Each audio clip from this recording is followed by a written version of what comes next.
복된 소식 아름다운 소리 AM 1590kHz 시카고 기독교 방송입니다.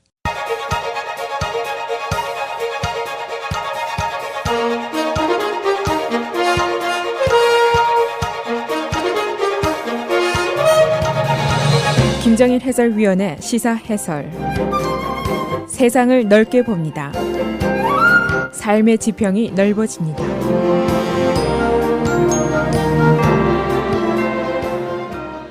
시사 해설입니다. 지금 국민들의 최대 관심사가 감세, 텍스컷인데 이 공화당과 민주당의 감세안에 대한 해석이 아주 크게 다릅니다.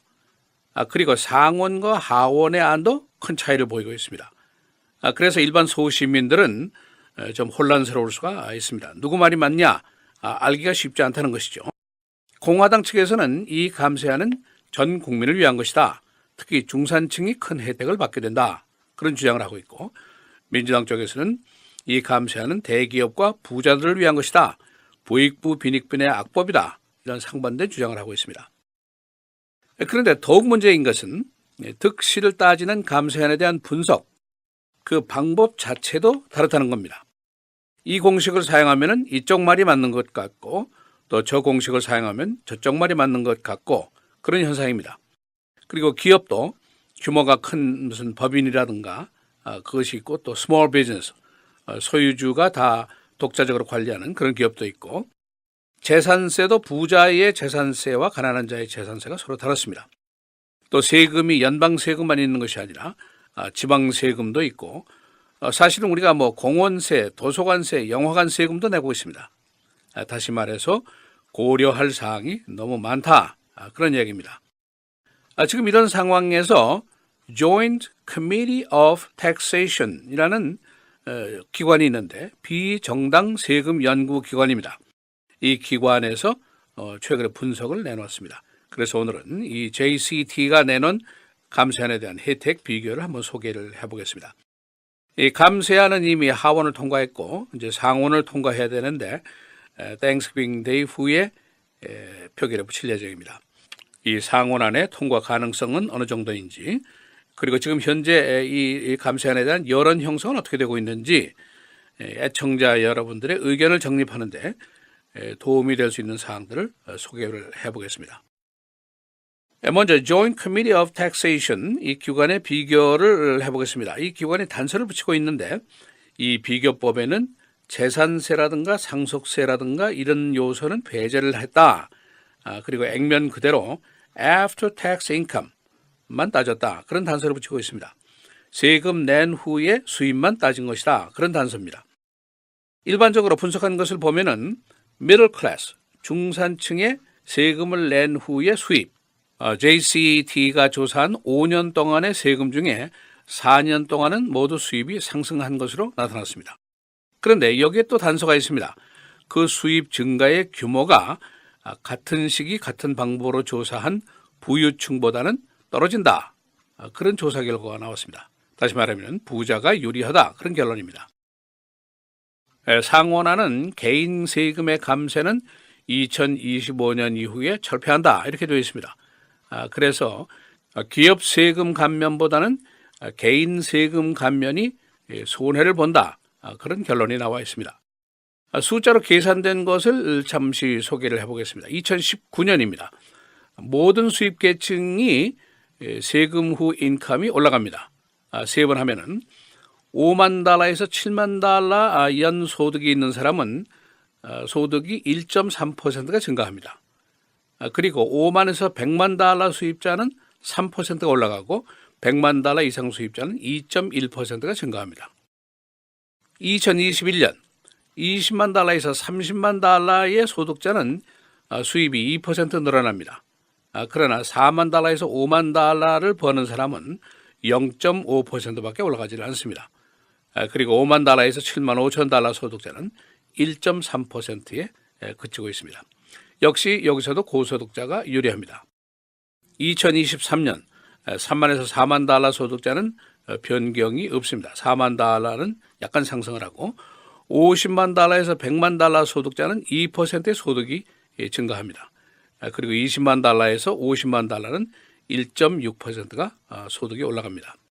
2025년 3만에서 4만 달러 소득은 변경이 없고 50만 달러에서 100만 달러 소득은 2%가 늘어납니다. 그리고 5만에서 7만 5천 달러 중산층이죠. 여기에서는 소득이 0.8% 올라가는 것에 그칩니다. 2027년 거의 전 그룹이 세금 후 소득이 변화가 없습니다. 그러나 50만 달러 이상 소득자에게는 0.5%의 소득이 올라갑니다. 이런 그 숫자의 계산이 나왔습니다. 이 조사는 비정당 조사기관의 세부 사항을 배제한 조사고 단지 세금 후 소득 이것만 따진 것입니다. 그러나 그 결론을 보면은 전 소득의 그룹에서 고소득자의 세금 후 소득이 사정이 더 좋은 것으로 결론이 났습니다. 그러니까 이번 감세안이 고소득자를 위한 것이라 하는 주장에 더욱 가까운 조사 결과라고 볼 수가 있습니다. 여론조사가 어떻게 나오고 있는가? 현재까지 보면은 퀴니페니악 폴링입니다.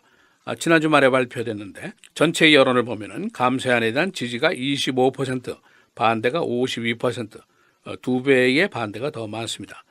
누구에게 유리할 것인가 하고 질문을 해보니까 59%가 부자에게 유리할 것이다. 33%는 중산층이 유리할 것이다. 그런 답변이 나왔습니다. 그런데 여기에 굉장히 또 큰 차이가 있습니다. 공화당계 시민들의 의견을 물어보니까 60%가 이 감세안을 지지한다라고 응답을 하고 있습니다. 반대는 15%에 불과합니다. 그러니까 공화당 주 출신의 의원들이 이 감세안에 대해서 찬성표를 던져야 하는 이유가 바로 여기에 있습니다. 이 국론 분열이라는 이야기 나온 지가 꽤 오래됐는데 이것이 실감이 나는 순간입니다. 같은 감세안을 놓고 한쪽에서는 52%가 반대를 하고 다른 쪽에서는 60%가 지지를 하고 있습니다. 도널드 트럼프가 잘 하고 있느냐? 약 23개 주가 그렇다라고 답변하고 있고 나머지 27개 주는 잘 못하고 있다라고 생각을 하고 있습니다. 역시 국론 분열입니다. 이 상원안의 통과 가능성을 이제 따져보니까 아직 확실하지가 않습니다. 지금 찬성을 유보하고 있는 상원의원이 약 6명 정도 되는데 공화당에서 3명이 반대를 하면 이 안은 부결이 됩니다. 그러나 반대 의원들 중에 대부분은 내가 바로 이 안을 부결시킨 주범이 되고 싶지는 않다. 그런 뜻들을 가지고 있는 것으로 조사가 됐습니다. 조건만 맞으면 지지를 하겠다. 그런 얘기입니다. 이미 트럼프 대통령과 재무부 장관이 지지 유보 의원들에 대한 설득 작업을 강력하게 진행하고 있습니다. 제일 처음 반대했던 의원이 위스콘신주의 란 존슨 의원인데 그 이유가 대기업 위주의 혜택이다. 중소기업 혜택을 외면했다 그런 주장입니다. 소위 pass-through business라는 것이 있는데 보통 우리가 중소기업을 얘기합니다. 개인 소유고 소득이라든가 세금이라든가 모두 개인 자신이 처리하는 그런 회사를 얘기합니다. 우리 커뮤니티에 바로 많은 그런 형태의 회사라고 볼 수가 있습니다. 주식회사라든가 이런 대기업은 세금이 35에서 20%로 내려가지만은 그러나 이런 형태의 스몰 비즈니스들은 인컴 디덕션이 17.4% 정도 되기 때문에 결과적으로는 세금이 32%에 머물게 됩니다. 그런데 이런 형태의 pass through business가 전체 미국 비즈니스의 90%가 되는데 이것을 이렇게 무시해서 되겠느냐 그런 주장입니다. 그 밖에 제프 플레이크라든가 밥 코커 상원의원은 부채가 지금 1조 5천억 달러가 더 늘어난다는 것에 대해서 깊은 우려를 표명하고 있고 리사 머커스키 의원은 의료안입니다. 새로 의료안을 만들고 안정을 시킨 이후에 오바마 케어를 철폐해야지 그냥 지금 무턱대고 철폐를 하면 어떡하느냐 그런 반론을 펴고 있습니다. 상원안의 민주당과 공화당의 차이는 겨우 4표입니다. 그래서 아직도 통과 여부는 분명치가 않다고 볼 수가 있습니다. 시사해설 김재일입니다.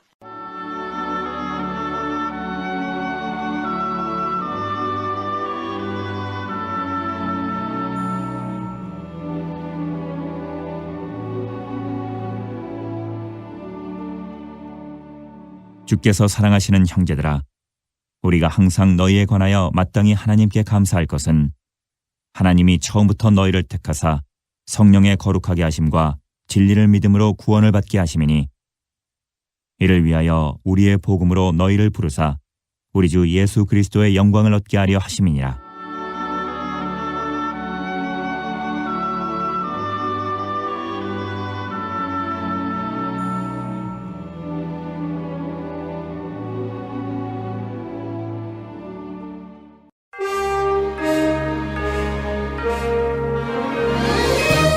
(11월 20일) 월요일 헤드라인, 오늘의 주요 뉴스입니다. 희대의 살인마이자 사이비 종교 집단 맨슨 패밀리의 교주인 찰스 맨슨이 어제 83세를 일기로 사망했습니다.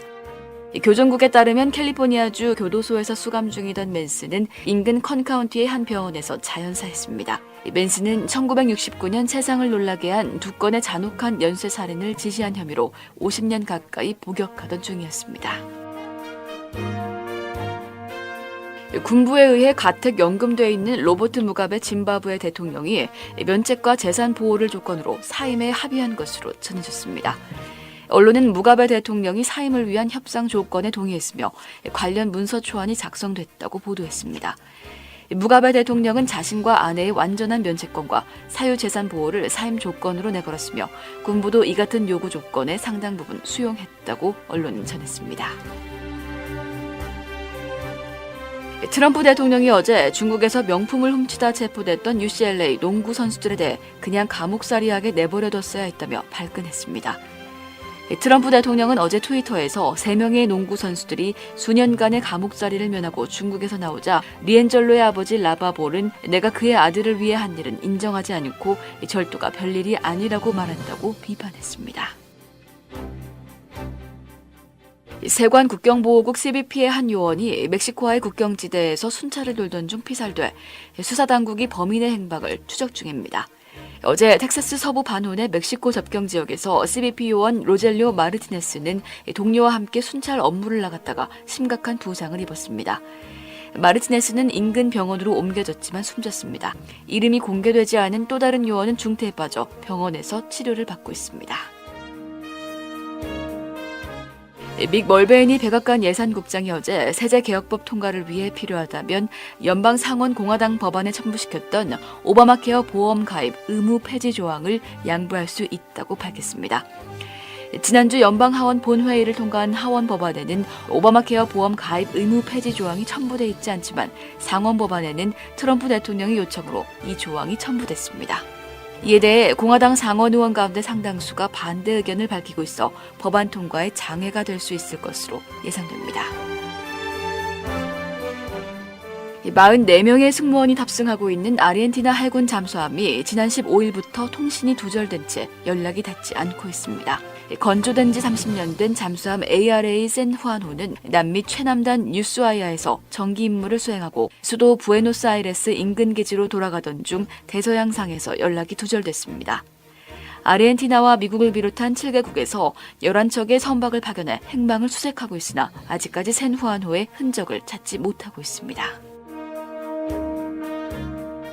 시카고시는 미시간호의 독극물 물질을 방출한 US 스틸을 제소할 방침입니다. US 스틸은 금년에 2번이나 허용량을 초과한 독극물을 버렸는데 이는 환경법 위반입니다. 이 회사가 문제의 물질을 버린 지점은 68가 부근으로 식수 수원지에서 불과 20마일 지점입니다.